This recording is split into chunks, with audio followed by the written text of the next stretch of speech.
Number 3, I'm having bladder leakage when I run now. I tried pads, but they are so uncomfortable. What other options do I have?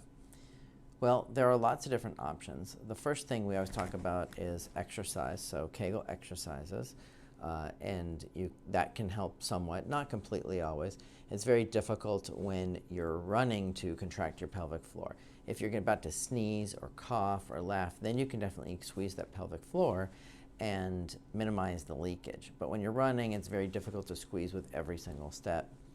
A Pessary, which is a silicone device, can definitely be used. This is an example of a Pessary.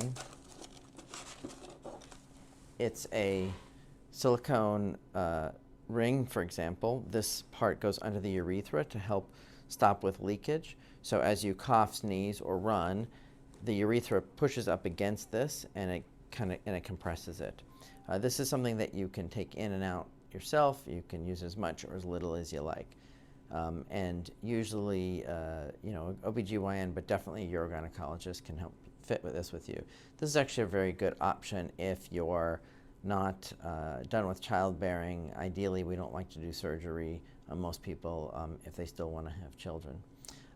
The other option would be to do a sling procedure. That's where a permanent material typically goes underneath your urethra and in the same fashion prevents you from leaking or minimizes your chance of leaking while you're running.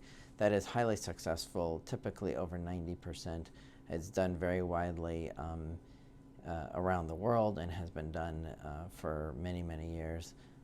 There are some complications that can happen with it, but they're typically quite low, but it's important that you talk to your doctor about those complications.